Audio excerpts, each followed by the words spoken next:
Hey friend, welcome back to the channel. My name is Robin May. If this is your first time here, I am so happy you are here. Over here is where I am focused, committed, so serious about helping women just like you, women that are purpose-driven, women that are faith-filled. I want to help you elevate not just what you do, but who you are. If you are a returning friend, you know what we do over here. Girl, go ahead and grab your journal.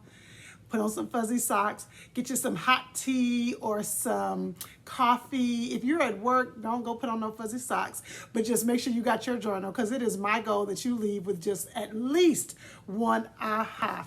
Listen, today we are talking about the idea of prioritization. And one of the things you have said before, I already know you said it before because I've said it all the time. We say things like, people prioritize what matters to them. Listen, not only am I a licensed therapist, I am an executive coach. And particularly with my coaching clients, we really lean in on this. I am often telling them, listen, look at your checking account, look at your schedule, look at your work, look and see where you're putting your time, because that really does expose what you value, and it does. However, that statement by itself doesn't take into account nuance. It doesn't take into account life. And I'm going to tell you why I am motivated to having this conversation. Now, hear me again.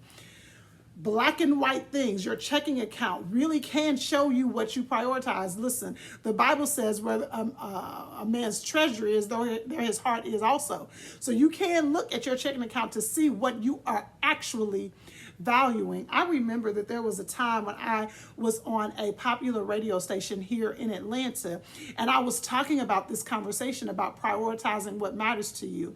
And I remember thinking about my own life at that time and the time I was or was not spending with my children. And it caused me to really pause and consider, I say I value this, but this is where I'm putting my time to. Or one of the things I talk often about with my couples that I work with is that many marriages suffer from what I have coined unintentional neglect. It is putting your marriage on the back burner of your life because so many other things are demanding or controlling your time. And so when we talk about the fact that we prioritize what matters, there is so much truth to that. But it doesn't, again, take into account nuance. It doesn't take into account other factors that may be at play. So I got some notes here that I want us to really unpack. But what made me think about this is that I don't know if anybody's praying for me. Listen, I don't know if y'all praying for you, girl. My firstborn child is heading to college at the point of this recording in probably 10 or so days.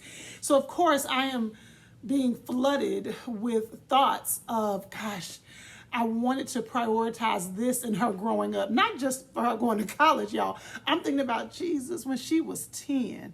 I should have prioritized. Like, I'm thinking about her whole childhood. And there are some things that I meant to teach her. There were some things that I meant to get around to. There were some conversations I meant to have. And if you love your children the way I love my children, I think you can relate to the fact that if I did not get to those things, it's not because Ryan doesn't matter. It's not because those things are not important, but just in the everyday realities of life, some things I did not get to. And so I wanted to have this conversation because I think there is some nuance. And remember, we are committed over here to looking at ourselves, pausing and paying attention to our life, seeing what thoughts that we are automatically believing that should be challenged, challenging our core beliefs, examining our values. We are committed to doing the self-work because here's the deal. If you can get anchored and strong in who you are, that is going to impact how you show up with others. And so this conversation is worth exploring because, again, it's nuanced. Now, sis, go ahead and take a deep breath, because what we're not doing is excusing bad behavior. This is not about saying that people should get away with ignoring you or minimizing what's important to you. That's not what I'm saying at all. I am just saying What if we look at life through a lens of compassion? Because often when we say people prioritize what matters to them, we're talking about us, or we're talking about other people, or doing something for someone. And I think it's just some compassion and nuance that we can put to it. So I believe that there are three factors that shape what gets motivated, right? Or what gets prioritized. There are three factors that often shape it. Number one is your motivation. And we know that the desire is there, right? You are motivated to do it, but that's not it at all. Because you might have a desire to to get your weight under control. You have a desire. You want to be able to fit back in that size 8. I'm talking about myself. You want to be able to fit back into that. Listen, it don't even have to be a size 8, baby. If I can fit back into the size 10, I want that. And even when we say motivation, am I motivated about it in some way? So motivation is one, but here is the other one. Capacity, y'all. Capacity impacts what we prioritize, and then circumstances. And capacity and circumstances can tie very closely into it, or it could be separate. So motivation, you have the desire. Capacity is whether or not you have the bandwidth, and then circumstances is lifing. Is life pulling you somewhere else? So for example, when I was thinking about this, I thought about you may value your health, but a family emergency or emergencies may cause you to put it on the back burner. You value talking to your mom, but work sometimes is so consuming you can't even get around to calling. You value God, but sometimes, y'all, come on, don't leave me hanging. You value God and you love God, but when life is lifing, sometimes you are too overwhelmed to even pray. So does that mean you don't value God? Maybe, maybe not.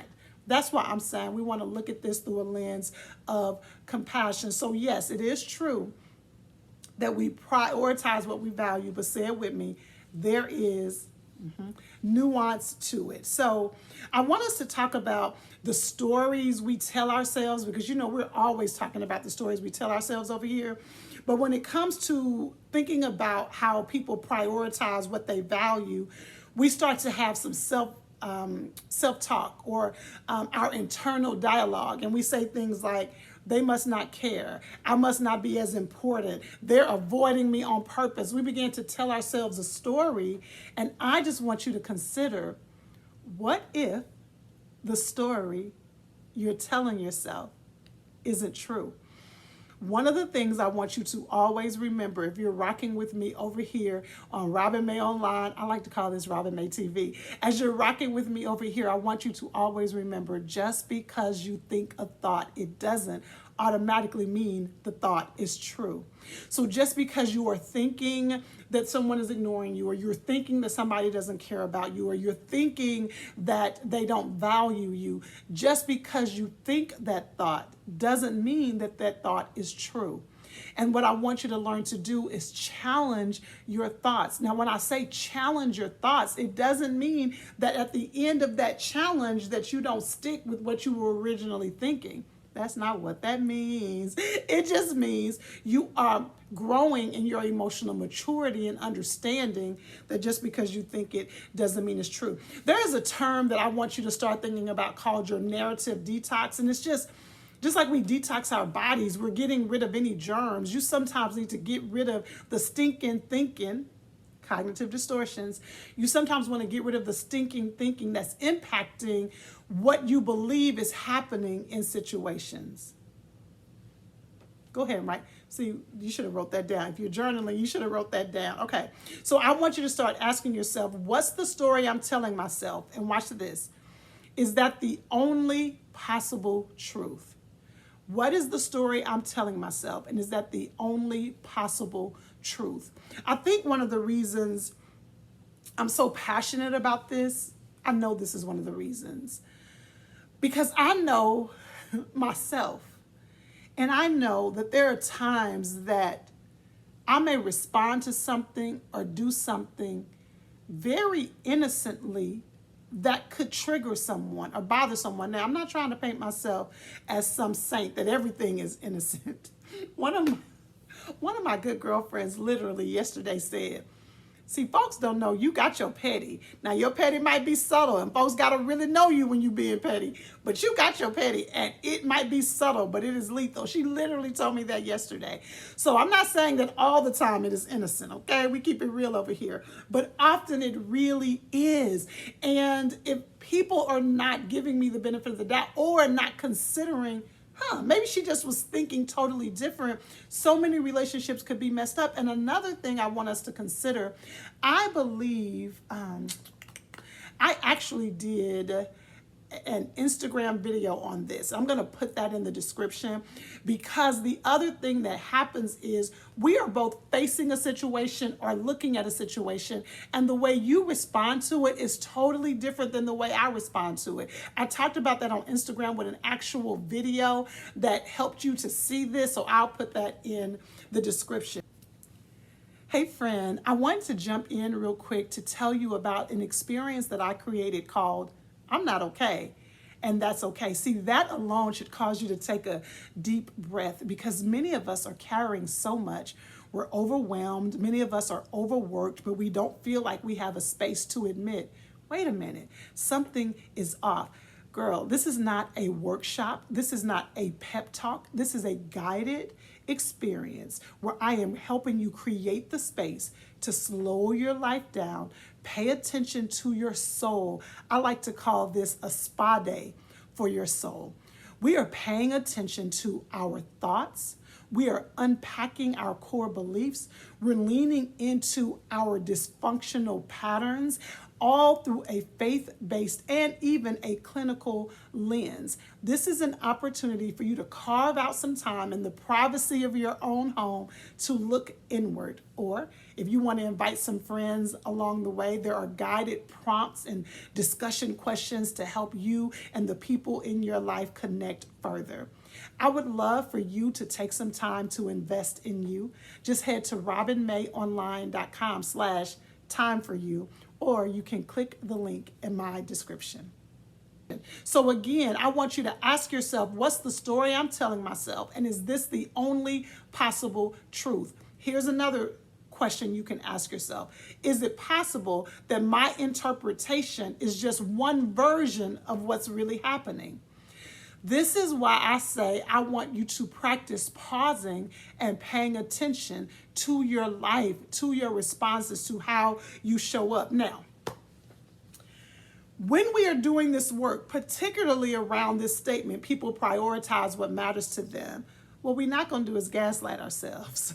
I'm not going to let you gaslight yourself. I did a whole video on gaslighting, because the truth is, gaslighting, when someone is gaslighting you, it's an intentional effort to manipulate, and you're probably not doing that to yourself. But I use the term gaslighting yourself because I think you can conceptualize that.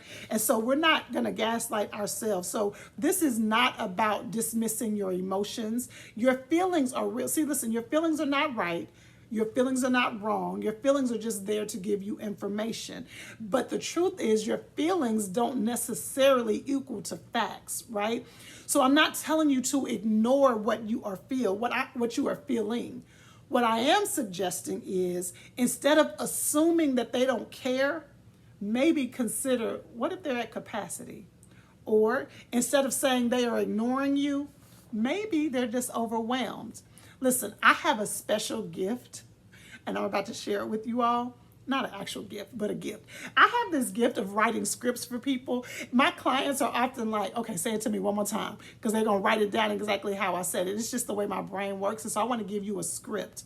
This is something you could say to someone, particularly a friend or somebody in your family, maybe even your spouse. You could say something like this: listen, I know there's a lot going on with you right now, and I don't want to make any assumptions, but I have to admit it hurt my feelings when I didn't hear back from you. Whew. That's a script you could say. Or, hey girl, I know you got a lot going on. Remember to check your text, because I did send you a message and I want to make sure you get it. You get what I'm saying? Because that way you're taking down the defenses. And the truth is, you can be gracious and let someone know if they are disappointing you, because There are some patterns that could be impacting how somebody prioritizes. Remember, we talked about motivation. It could be an issue with motivation. It could be an issue with capacity. There could be a lot of issues, but I want to expand that a little bit further. It could be cognitive overload versus them not caring. They could really be cognitively overloaded with so much. They're not trying to, maybe I'm talking about myself when I look at my phone and I have 200 unread text messages. So they could be really, really overloaded, overwhelmed, and it has nothing to do with their care for you. The emotional, mental, or physical load of this season of their life could be a lot. Hey, be gracious with me. Another thing to consider is that prioritization does not equal how much they do or do not value you.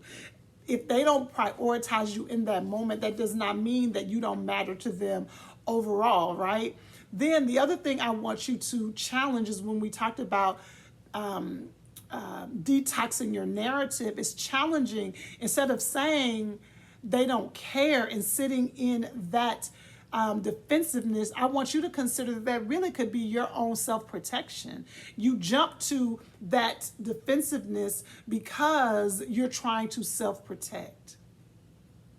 All right, sis.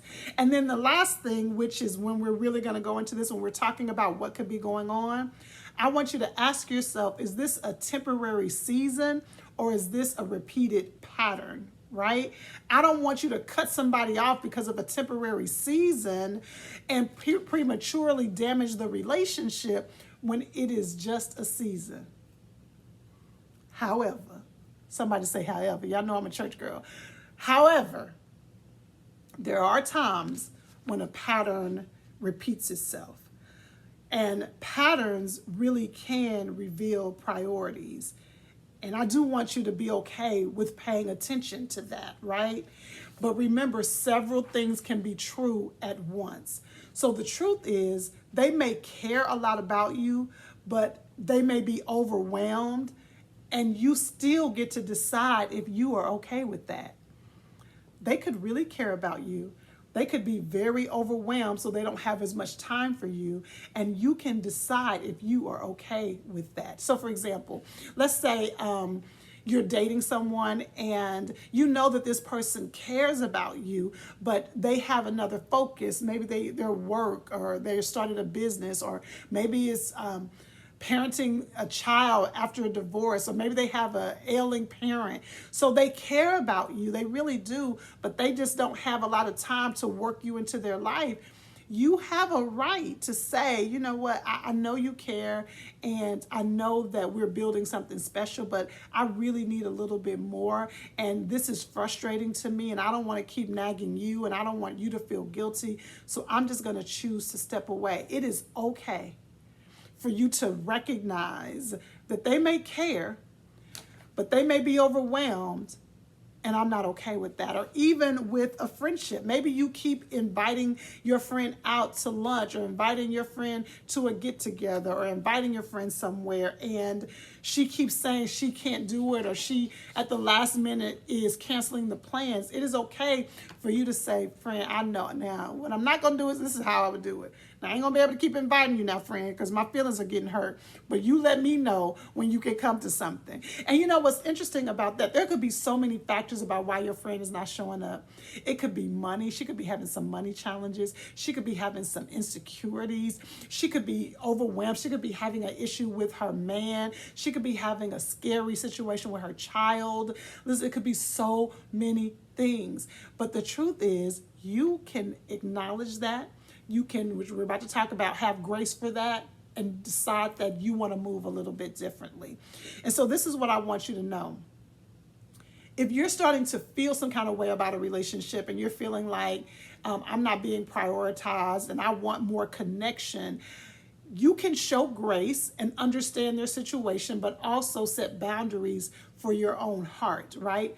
I just want you to offer the same grace you would want if you were in a season of overwhelm, right?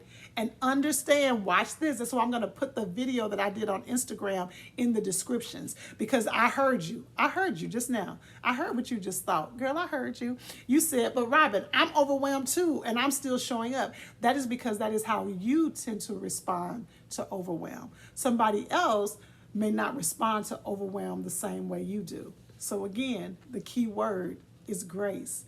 But you can set grace, have grace, and set boundaries, right? You are not tripping if you communicate your frustration at all. This is not about sucking it up and pretending that you're okay. I'm not suggesting that. I am suggesting, though, that you are gracious and that you are challenging the story that you're telling yourself, that you're looking at all aspects of it. You're considering, is this just an exception? Has this just been the last 3 months? This is not the last 3 years of our relationship. This has just been the last 2 weeks. I've been dating him for 6 months and it hasn't been like this. Let me step back. Let me evaluate. Let me observe. I just want you to slow down. Don't make a rash decision. Consider all aspects of what is going on.